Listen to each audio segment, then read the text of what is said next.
안녕하세요. 저는 레미 부부입니다. 이번에 인공수정 그리고 시험관 오기까지 있었던 과정들과 제가 시험관을 통해 얻은 정보들을 공유하기 위해서 유튜브를 용기 내어 시작하게 되었어요. 시험관을 진행하면서 정말 많은 블로그와 카페를 통해 정보를 얻기도 하고 제가 글을 올려서 조언을 구하기도 했었는데 유튜브에서도 정말 많은 정보들이 많더라고요. 확실히 글보다는 말로 설명하는 것이 감정이나 정보를 잘 전달할 수 있겠구나 싶어서 이번에 유튜브를 시작하게 되었고요. 제가 말주변이 없고 영상 작업이 처음이다 보니까 횡설수설할 것 같아서 간단한 대본과 Q&A 형식으로 처음에 시작해보려고 해요. 제가 지금 인공수정 1차, 시험관 신선 1차를 마친 상황이고 아직 끝나지 않은 나님의 길을 걷고 있는데 그 전까지 제가 남겨놓은 영상이나 사진이 그렇게 많지가 않아요. 그래서 일단 최대한 간략하게 정리를 해서 말씀을 드리려고 하고 있습니다. 일단 현재 저의 상태와 그리고 시험관을 하게 된 이유에 대해서 설명을 드리자면 결혼한 지는 2년 차 정도 되었어요. 그리고 병원을 다니기 시작한 건 5월 달부터였던 것 같아요. 그동안은 생리 주기가 28일에서 30일로 기계처럼 아주 정확하게 했었고 생리통도 심하지 않았었어요. 그래서 난임병원을 좀 빨리 찾게 됐어요. 그리고 호르몬 검사도 받고 그리고 결과를 보러 갔었는데 난소 기능 저하라고 이제 0.4라는 최악의 수치를 받게 되었죠. 그리고 남편은 정상정자 2%를 나와서 자임 시도는 조금 어렵다. 시험관을 진행하는 게 맞다라는 진단을 받게 됐어요. 그 남들에게는 어떻게 보면 쉬운 혹은 과거에 저도 그렇게 쉽게 생각을 했던 임신이 막상 제가 하려고 하니 너무나 큰 장애물들이 많더라고요. 그렇게 이제 시간이 좀 흘러서 다음 주에 시험관을 하러 갔었어요. 근데 보니까 이제 경력이 많으신 분한테 하는 게 성공 확률이 높을 수 있다라는 말을 들어서 좀 대기가 길더라도 그걸 감안하고 가서 진료를 받았는데 시험관을 너무 하고 싶다고 말씀을 드렸어요. 그때는 사실 무조건 다급하고 빨리 이 난자를 채취했으면 좋겠다는 생각을 먼저 했던 것 같아요. 근데 난포가 한두 개밖에 보이지 않았고 결국에는 시험관이 아닌 인공수정으로 돌려서 주사를 처음 맞기 시작했었습니다. 그리고 실패를 했고요. 이제 그 다음 주기에 또 가베란을 시험관을 진행하기 위해 갔었죠. 가서 이제 또 시험관을 너무 하고 싶다라고 말씀을 드렸는데 이번엔 물혹이란 게 생겼더라고요. 그게 한 3-4개 정도 생겼던 걸로 기억하고 그 중에 하나가 좀 꽤 컸었어요. 그래서 이거는 시험관을 진행할 수 없다. 그리고 물혹이 없어진 다음 달, 그러니까 9월 말에 9월 29일에 시험관 1차를 하러 또 방문했고 다행히 물혹이 없어졌고 그리고 호르몬 수치도 괜찮아서 그때부터 진행을 하게 되었고요. 그리고 최근에 난자 채취를 하고 동결까지 마친 상태입니다. 그리고 두 번째로 제가 난자 채취 처방을 받았던 거랑 그리고 결과 준비 과정을 좀 설명을 해드리자면 시험관 1차 때 처방받은 주사랑 약은 폴리트로피아 주사 225IU를 맞았고요. IVFM 피아 주사 150IU 물 1개랑 가루 2개를 섞어서 맞았었어요. 그리고 서카틴, 서방정, 멜라토닌을 처방받았는데 멜라토닌은 이제 간단하게 말씀을 드리면 수면 유도제라고 보시면 될 것 같아요. 그게 이제 난자의 질을 좀 높여줄 수 있는, 높여준다는 뭔가 궁극적인 약이라기보다는 도움을 좀 줄 수 있는 약이라고 하셔서 복용을 2주치를 처방받고 복용을 했었어요. 그래서 하루에 한 알 복용을 했고 저녁 9시에서 9시 반 사이에 먹어서 10시에서 11시 사이에는 무조건 자려고 했었습니다. 그리고 시험관 신선 1차는 정확히는 이제 9월 29일 병원에 갔고 9월 30일부터 가베란 주사를 맞아서 10월 9일에 첫 채취를 했어요. 근데 원래는 이제 8일에 채취를 하려고 했었는데 제가 난자 사이즈도 같이 이제 보면서 진행을 했거든요. 그 전에는 제가 난자 사이즈가 어쨌는지 왜 맞아야 되는지 그런 거를 알지도 못하고 물어보지도 못한 채로 그대로 계속 진행을 했는데 이번엔 제가 좀 공부를 하고 가서 선생님 얘기를 좀 많이 했었어요. 근데 총 5개가 보였어요, 다행히. 근데 그 중에 1개만 크고 나머지는 너무 작은 거예요, 자잘자잘. 근데 나머지 또 2개를 잘하면 키울 수 있다는 생각이 들었어요. 선생님한테 저 난자 사이즈가 다 좀 자란 다음에 채취를 하고 싶다. 그래서 10월 8일이 아닌 10월 9일에 채취를 하고 싶다고 말씀을 드렸고, 정말 감사하게도 제 의견을 반영해 주시고 거기에 맞는 처방을 해주시고 도와주셨어요. 그래서 뭐 제가 한 결정이 잘 됐겠죠. 돼서 이제 뭐 처음 보였던 5개가 모두 공남포 없이 잘 채취가 되었습니다. 그리고 채취 후 결과를 또 말씀을 드리면 총 5개가 채취가 됐는데 10월 16일에 동결배합 문자가 왔었어요. 사실 동결이 안 되면 문자도 안 온다고 하더라고요. 그 시간이 정말 너무너무 길었어요. 그 하루하루가. 카페를 계속 또 들락날락 거리고 계속 검색해보고 사실 하나도 안 나오지 않을까 걱정을 많이 했는데 총 5개 중에 3개가 수정이 되었고 그 3개가 미세 수정이 되었어요. 그리고 그 3개 모두 오일 배양 냉동이 나와서 동결에 성공했습니다. 그러니까 채취는 이식하고 나서 이제 바로 첫 생리할 때 하시는 분들도 많으시더라고요. 근데 저는 이제 한번 무호흡을 경험하기도 했고 제 몸이 좋지 않다는 걸 저 스스로 알고 있었기 때문에 1달, 2달 이렇게 쉬고 진행을 하겠다고 말씀을 드렸어요. 그래서 11월이나 12월 둘 중에 아마 진행을 할 것 같습니다. 그리고 제가 시험관을 하면서 검사했던 항목들이 있는데 그거를 좀 짧게나마 소개를 해드리고 싶어서 우선 제가 무록이 생겼던 그 달에 어떻게 보면 예기치 못한 상황이었죠. 근데 그 달이 너무 아까운 거예요. 그냥 보내기엔. 그래서 제가 네이버 카페에서 봤던 검사 중에 혈전 검사, 엽산 대사 이상 검사, NK 세포 검사, 유전자 검사 이 4가지를 꼭 하고 싶다고 말씀을 드렸어요. 그래서 선생님은 참 한 번 들어가면 얘기를 좀 많이 했던 것 같아요. 저 이런 검사를 하고 싶다. 제가 아직 시험관을 시도하지 않았지만 이걸 먼저 알아야지 거기에 맞는 처방이 들어가지 않겠냐 이렇게 말씀을 드렸고 다행히도 이해를 해주시고 검사를 진행해 주셨어요. 그래서 결과를 일단 말씀드리면 혈전 관련 검사에 이상이 있는 요인이 발견되었고 뭐 대표적으로 단백질 S, 그 NK 세포도 18.4로 높은 편으로 나왔어요. 근데 다행히 나머지는 문제가 없었고요. 그래서 이식할 때쯤에 소론더정, 아스피린, 크록산 주사 등이 아마 처방이 들어가지 않을까 예상하고 있습니다. 참고로 말씀드리면 아스피린의 약에 대해서 참 많은 고민을 했었는데요.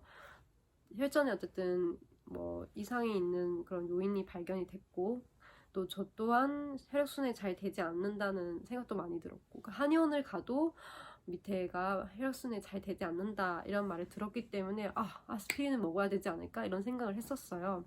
근데 이제 혈전 관련 피검사를 저도 했지만 혈전에 이상이 있다, 그러니까 혈전에 문제 있다라고 말하기에는 조금 오해의 소지가 있고 혈전을 유발할 수 있는 혈전에 관련된 병을 유발할 수 있는 요인이 발견됐다라고 보는 게 좀 더 맞을 것 같아요. 제가 봤을 때는 그 대표적으로 단백질 S가 제가 평균보다 낮게 나왔고 그 다른 항목 2개가 더 있었는데 아무튼 그렇기 때문에 아스피린을 굳이 미리 복용을 할 필요 없다고 생각이 들었어요. 또 저고 담당 선생님도 그러셨고 제가 아시는 내과 선생님도 그렇게 말씀을 하셨어요. 혈전에 이상이 없는 사람이 복용했을 경우, 그러니까 저 같은 사람이죠. 저 같은 사람이 복용했을 경우 부작용이 더 많이 나타났다. 예를 들면 뭐 위궤양이라든지 위염이라든지 그러니까 위랑 장에 좋지 않을 것 같다는 생각이 들었어요. 그리고 또 제가 발견한 요인들이 아스피린으로 궁극적으로 고쳐줄 수 없는 부분이었고 치료가 되지 않는 부분이었고 이건 어디까지나 뭐 제 개인 생각이고 선생님들 말씀을 듣고 저도 반영하고 내린 결론이에요. 그래서 혹시나 참고하실 분들이 계시면 참고해 주시면 좋을 것 같고요. 아스피린 같은 경우는 아마 이식 5일 전에 먹거나 아니면 이식할 달부터 먹기 시작할 것 같아요. 그리고 챙겨 먹었던 영양제 같은 경우는 제가 하고 싶은 말이 되게 많은데 이거는 따로 영상을 만들어서 올릴 예정이고요. 조금 간단하게 말씀을 드리면 가장 신경 써서 먹었던 거는 난소 기능 저하였기 때문에 코큐텐을 가장 잘 챙겨 먹었고요. 그리고 오메가3, 비타민 D도 정말 열심히 챙겨 먹었어요. 그리고 최대한 가배랑 기간에 소고기랑 단백질, 그 계란 같은 거를 많이 섭취하려고 했고, 걷기는 최소 5,000보에서 10,000보 정도 걸었던 것 같아요. 대신 뭐 매일매일 10,000보를 걷진 않았고요. 평균적으로 그 정도를 걸었고, 가배란 중에 가장 신경을 썼던 습관은 2가지 있었는데, 일찍 잘 자는 것과 스트레스 일절 받지 않기였어요. 난소기능 저하가 스트레스에 안 좋다는 말을 들어서 최대한 좋은 생각, 좋은 마음으로 항상 지내려고 했고요. 제가 이제 시험관을 해야겠다라는 마음을 먹는 순간부터 제가 스트레스를 받았는지 아니면 뭐 주사나 약의 영향이 있었는지 모르겠는데 불면증이 너무 심해졌고 잠을 좀 쉽게 이루지 못하고 잠을 자다가 자꾸 화장실을 간다든지 뭐 그런 상황들이 계속 생기다 보니까 너무 스트레스 많이 받았어요. 근데 이번에 멜라토닌도 처방을 받아서 그런 것도 있고 제가 스트레스를 안 받으려고 여러 가지 노력을 하다 보니까 잠은 또 이번에 잘 잤던 것 같아요. 그리고 잠을 잘 자야지라는 생각을 먹으면은 사람이 약간 압박이 오거든요. 그럼 누우면 잠이 안 와요. 자야 되는데, 잘 자야 되는데 이런 생각에. 그러다 보면 잠을 못 잘 때도 있거든요. 혹은 뭐 스트레스를 또 받을 수 있는 날에는 또 잠을 못 잘 때도 있고. 그런 날에는 굳이 제가 스트레스를 더 안 받으려고 더 노력했던 것 같아요. 괜찮아, 내일 잘 자면 되지 라는 생각을 더 많이 했던 것 같아요. 왜냐면은 옛날 같은 경우는 잠을 못 자서 너무 힘들다, 오늘 못 자서 어떡해, 이런 뭔가 부정적인 생각을 했다면 이번에는 그런 생각을 하지 않으려고 많이 노력을 했고, 그리고 미지근한 물 혹은 따뜻한 생강차를 좀 즐겨 마셨던 것 같아요. 생강차는 뭐 거의 매일 먹었던 것 같아요. 그리고 남편이랑 참 얘기를 많이 했어요.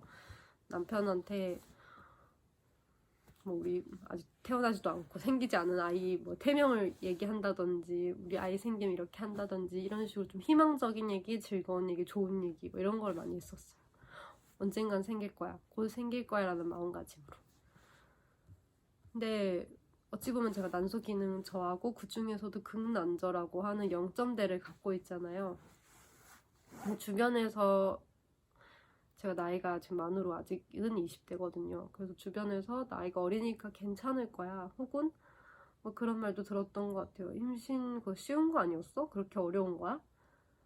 나는 쉽게 될 것 같은데 라는 말도 많이 들었고, 왜 이렇게 마음이 급해? 왜 갑자기 이렇게 애를 가지려고 그래? 라는 말도 참 많이 들었어요. 근데 병원에 갈 때마다 안 좋은 소리, 절망적인 소리를 너무 많이 들었거든요. 뭐 3년밖에 남지 않았단 말도 들었고, 주사 반응이 너무 없다라는 말도 듣고, 그냥 내가 최근에 본 수치 중에 제일 낮다 뭐 이런 말도 듣고, 나이가 어린데 왜 이러지? 이런 말도 듣고.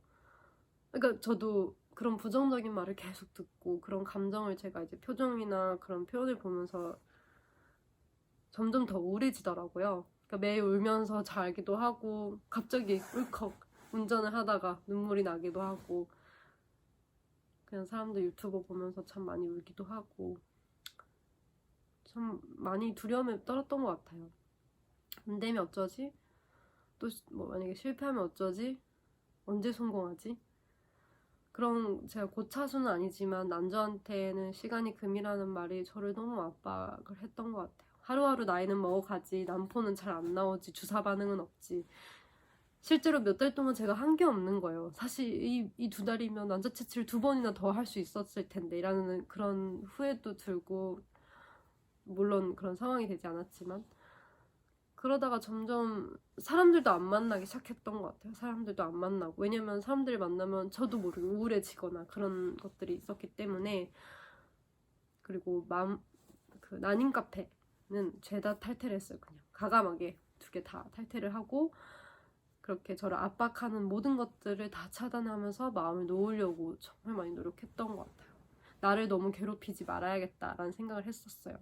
그래서 될 거야, 언젠가는 얼마나 이쁜 아이가 찾아오려고 이렇게 나를 힘들게 하지? 뭐 이런 생각도 하고, 엄마가 한 번은 그러더라고요. 제가 엄마한테 전화로 막 울기도 했었어요. 근데 엄마가 네 몸이 건강해야 아기가 오는 거여서 네 몸 건강하라고 잘 챙기라고 하늘에서 주신 시간이야 라고 말씀을 하셔서, 그런 좋은 생각만 하려고 했어요. 난임이라는 게 끝이 없는 길이잖아요. 힘들 때도 있고 넘어질 때도 있고 울기도 하고 포기하고 싶을 때가 있잖아요. 넘어져도 다시 일어날 수 있는 용기랑 힘도 많이 필요하다는 걸 느꼈어요. 그 주변 사람들도 되게 중요하다는 것도 느꼈고, 그 남편이 정말 많이 도와줬어요. 사실 친구들이나 가족들한테 말하기 어려운 부분이었고, 친구들도 사실 난임이 아닌 이상은 이제 이해하기가 어렵잖아요. 또 그 이해를 구하는 것도 좀 힘들고, 그러다 보니 바로 옆에서 보는 게 남편이었고, 그러다 보니 남편이 많이 도와줬고, 저도 정말 많이 노력했어요.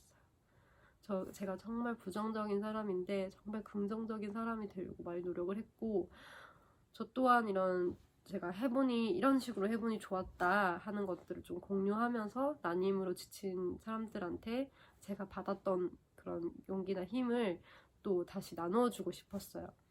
우리 모두 꼭 힘내서 성공했으면 좋겠어요. 목표는 딱 하나잖아요. 저는 아직 본 적이 없는 임태기 2줄, 그리고 2줄을 보고 이쁜 아기 초음파도 보고 애기 옷도 사보고 애기 신발도 사보고, 그리고 건강하게 무사히 출산하는 거. 우리 하고 싶은 게 너무 많잖아요. 그 날만 기다리고 그 날만 생각을 하는 거예요. 우리 모두 성공하는 그날까지 화이팅 하셨으면 좋겠습니다. 제가 이제 하고 싶은 말이 너무 많았다 보니까 말이 좀 길어지고 영상이 길어졌는데, 조금이나마 도움이 되셨으면 좋겠어요. 시청해주셔서 너무 감사합니다.